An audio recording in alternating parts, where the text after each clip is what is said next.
السلام عليكم ورحمة الله. عليكم السلام. إن الحمد لله والصلاة والسلام على من لا نبي بعده.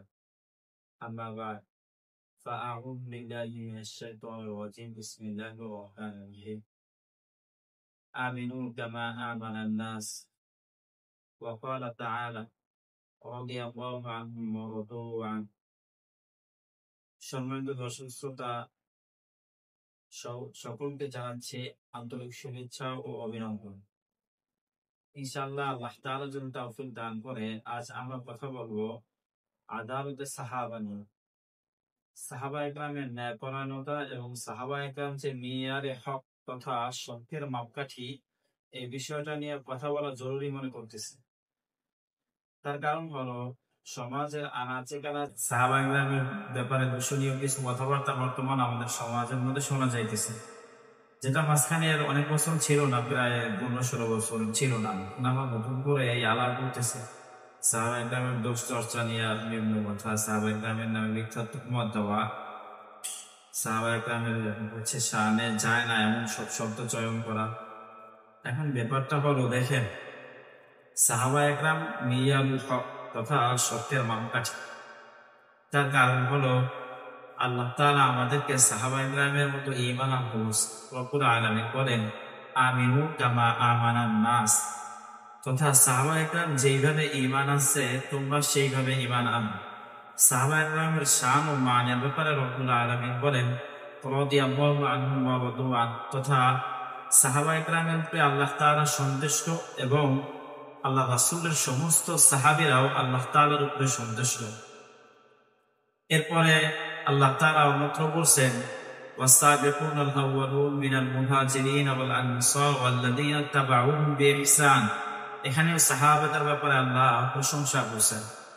অন্যত্র আল্লাহ বলেন মুহাম্মাদুর রাসূলুল্লাহ ওয়াল্লাযীনা মাআহু আশিদ্দাউ আলাল কুফফারি হামাউ বাইনাহুম তারাহুম রুকআন সুজদা ইয়াবতাগুনা ফাদলান মির রাব্বিহিম ওয়া রিদওয়ানা। এখানেও রব্বুল আলামিন মুহাম্মদ সাল্লাল্লাহু আলাইহি ওয়াসাল্লাম সহ তার সাহাবীদের প্রশংসা করেছেন।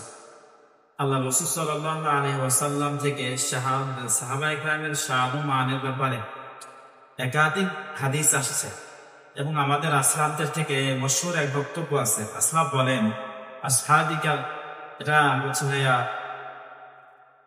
আল্লাহ নবী সাল্লাল্লাহু আলাইহি ওয়াসাল্লাম থেকে এক হাদিস আসছে। আল্লাহ নবী সাল্লাল্লাহু আলাইহি ওয়াসাল্লাম বলেন আসহাবিকা নুজুম বিআইয়িহিম ইহতাদাইতুম ইহতাদাইতুম। আল্লাহ রাসূল বলেন আমার সাহাবায়ে কেরাম হলো আকাশের নক্ষত্র রাজের মতো। আমার সাহাবীদের মধ্য থেকে যদি কোনো একজনের অনুসরণ তোমরা করো তাহলে তোমরা হেদায়েত পাবে। তো প্রিয় ভাইরা আমার, সাহাবায়ে কেরাম সত্যের মাপকাঠি, এটা 1400 বছর ধরে প্রমাণিত এবং এই ব্যাপারে ওলামায়ে উম্মাহদের ইজমাও হয়েছে যে সাহাবায়ে কেরামই হলো সত্যের মাপকাঠি। এবং সাহাবায়ে কেরামের যে আকীদা বিশ্বাস ছিল, আমাদেরও আকীদা বিশ্বাস সর্ব ব্যাপারে তেমন থাকতে হবে। সাহাবায়ে কেরামের ঈমান যেই বিষয়ে যেমন ছিল, আমাদের ঈমানটাও তেমন থাকতে হবে। সাহাবায়ে কেরামকে নিয়ে দোষ চর্চা করতে আল্লাহ সাল্লাল্লাহু আলাইহি ওয়াসাল্লাম বারবার বারণ করেছেন।